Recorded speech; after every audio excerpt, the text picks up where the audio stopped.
For the past year, I have been plagued by a singular thought, and not a soul is talking about it. If you remember, in December of 2023, Warner Bros. Released the movie Wonka, a story about how famed chocolatier Willy Wonka rose to become the greatest candy maker of all time. And while most people were thinking, after 7 years of wait, life upon the ocean, is this a musical? I was left with a different thought. I went home that Christmas day and could only think of one thing and one thing only. The Oompa Loompas, Willy Wonka's chocolate-making henchmen, had weapons. Not just any weapons. They had halberds, decoratively forged and advanced forms of steel halberds. I couldn't pay attention to anything else in the movie because I kept thinking about it. The implications of armed Oompa Loompas is something that needs to be discussed.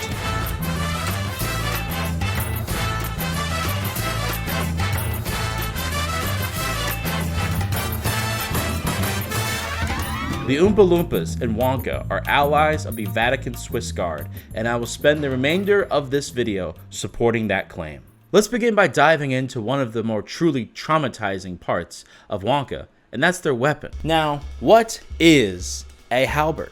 Quite simple. It is a polearm / axe that was widely used across Europe. It was also for broke-ass sucker MCs.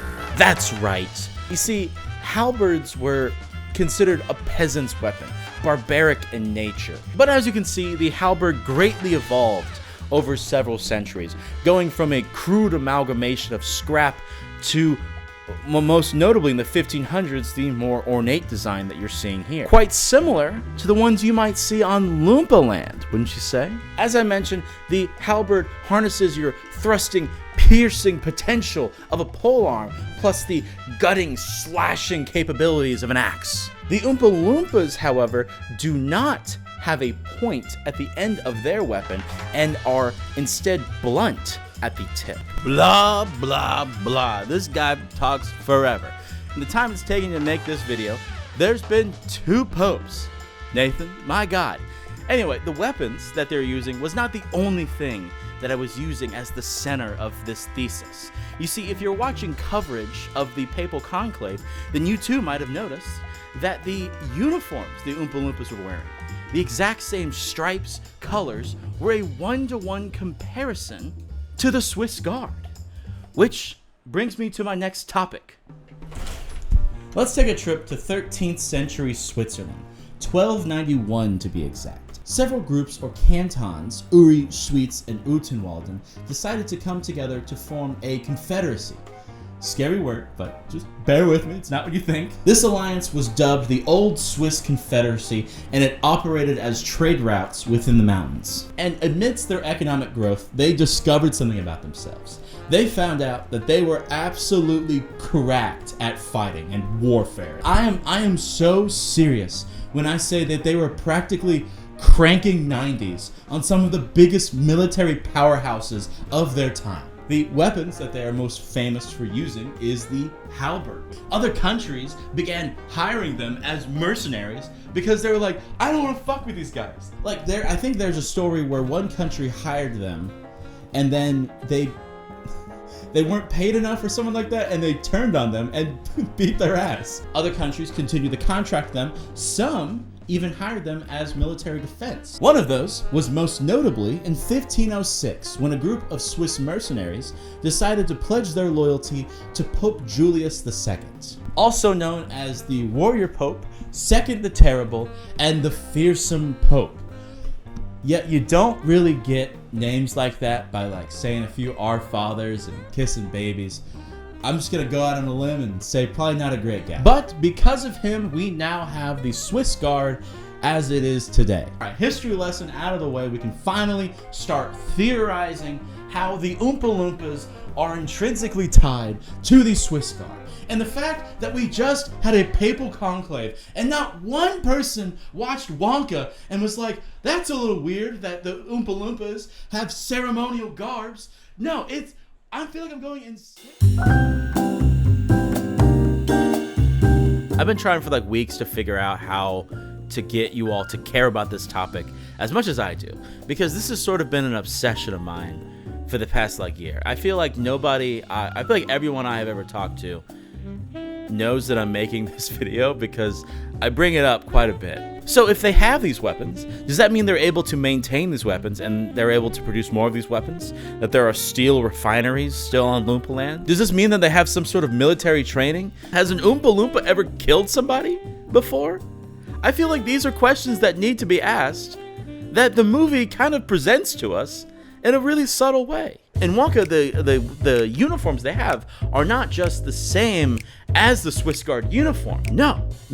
It's the same as the Swiss Guard uniform redesign. So in 1914, one of the members of the Guard, Commander Jules Rapond, was asked to come up with a brand new fresh look for them. He decided to ditch the ruffled collars and go with a more sleek and slim design. And as you can see, the Oompa Loompas have a similar design. The movie Wonka takes place in the 1930s, which gives us two options here. One, they were added to the military sometime between 1914 and 1930, whatever, or they were already a part of the military prior to the redesign, and when it happened, they were given the most updated version. And if Oompa Loompas are part of the Swiss Guard, part of their daily task might be to defend the cocoa beans on their island, but it also might be to somehow defend the Pope or defend the Vatican if the need arises. Which, my question is why? Why would the Oompa Loompas ally with the Swiss Guard? And why would the Swiss Guard ally with the Oompa Loompas? You could assume that Loompa Land was conquered by the Vatican at some point, and this is a very oppressive situation, you know? Or, I would like to argue, I'd like to propose the idea that this might be symbiotic in some way. In Charlie and the Great Glass Elevator, author Roald Dahl explains that the Oompa Loompas' biggest predator is the vermicious Nids, along with, hold on, let me get my script to make sure I got this right.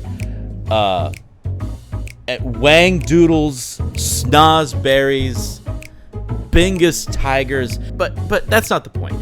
But if nature has taught us anything, it's that prey will do anything and everything it can to evolve and adapt to avoid being eaten. Turning to the other side of this alliance here, and spoilers for the movie, I'm sorry if you were thinking about watching it soon, but the entire town is addicted to chocolate. The candy tycoonists, the police, the church, everyone there is just raging chocoholics. And they all operated this underground chocolate cartel that it was just this sort of self-serving, getting high off your own supply sort of thing. These people, when they ate chocolate, they were geeking. It was a little uncomfortable to watch, I'll be honest. Surely not. Surely. The clergy was especially emphasized to be chocoholics in this movie. Oh, forgive me. I'm a sinner, a weak and wicked chocoholic. And would you like to take a guess about who the head of the church is in this movie? What their name is? No, I'm just gonna tell you. It's Father Julius. The exact same Julius namesake that the Swiss Guard originally pledged their allegiance to centuries ago. And I would like to even add, and maybe this is intentional with the movie, the church's tendency to corruption might be a direct line to the original Pope Julius II to begin with. And also, what is Switzerland mostly known for? Chocolate. The Swiss Guard, the Vatican, whatever you want to call it, provided everything to the Oompa Loompas. The weapons, the uniforms, perhaps even the training. While the Oompa Loompas gave the Vatican a boundless supply of chocolates. Two groups that fit each other's needs perfectly. A church that is just hooked on chocolate, desperately in need of more supply, and a country desperately in need of protection from its biggest adversaries. And if all of this is true, and they needed those weapons to protect themselves, the Oompa Loompas, and that's how they got them, then how fucked up is it that they got their ceremonial weapons? Hey, how about a gun? The Swiss Guard in the 1900s is not only using halberds to protect the Pope. So why were the Oompa Loompas given these spears? Why were they given these bogus ass weapons? And not just that, they were given halberds with blunt tips. How fucked up is that? I don't think this relationship is entirely 50-50. Now that I think about it, and also this doesn't explain why the church would have to turn to the chocolate cartel instead of their own supply of Loompa chocolate. There's a few holes in my theory. There's a few holes in my theory here. That I think might need to be explored. No, I think that in the current canon of Wonka, when the story takes place, I don't think that partnership is still happening. And I think it's for good reason. I think at some point there was a great Oompa Loompa revolt.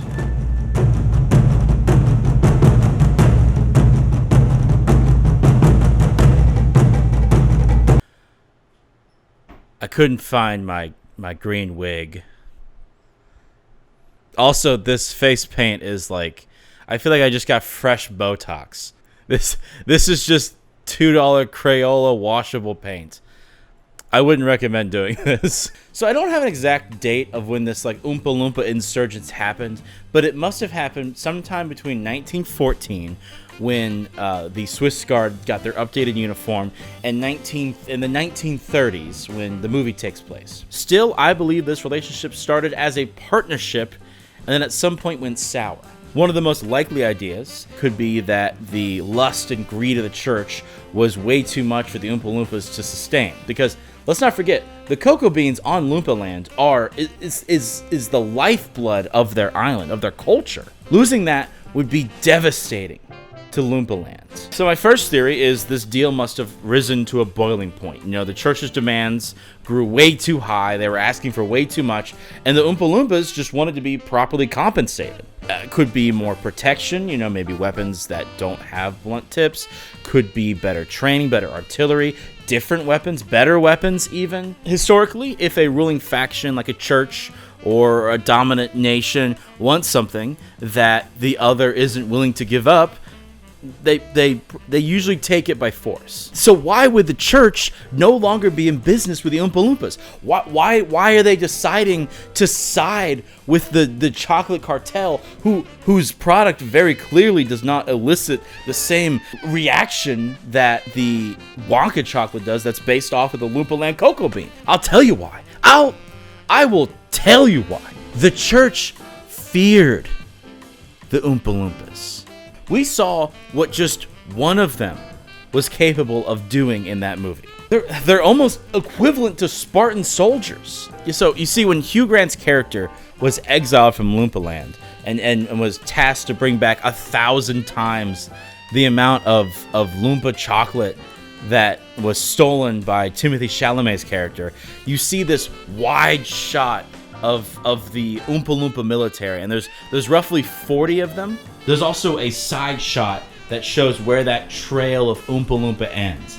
Now, the disappointing thing is there's not a good connecting, like, establishing point where you can look and then see where that shot continues to the next to be able to maybe count exactly how many Oompa Loompas are there from left to right. But the important thing is a few dozen Oompa Loompas let me put my wig back on for this, hold on. A few dozen Oompa Loompas is seemingly enough to ward off the entire Roman Catholic Church. Thank God they're making chocolate.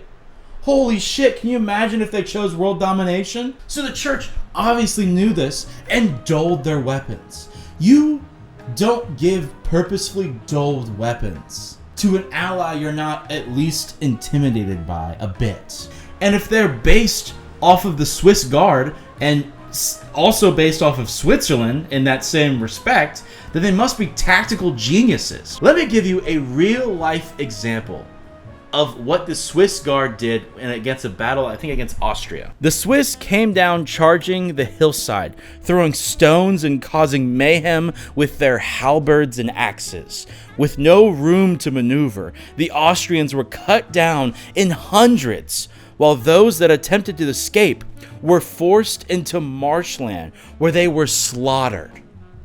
Oh my fucking God. Can you imagine that?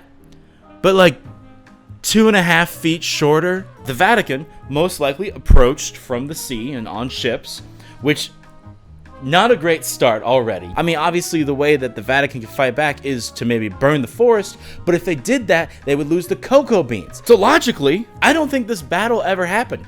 I think that this was an Oompa Loompa Cold War. The church showed up in mass to intimidate the Oompa Loompas. The Oompa Loompas did not back down because they knew they had the advantage. The church also knew that. And then once they realized the Oompa Loompas weren't having it, they backed off. They went home. They went and found the chocolate cartel and decided to see what's up with them. So there you have it. Warner Bros. Deciding to give the Oompa Loompas halberds and Swiss Guard uniforms heavily implies a brokered deal gone wrong that leads to a nearly deadly insurgence directed at the Catholic Church. I don't know what I'm talking about. Anyway, go to the end of the video.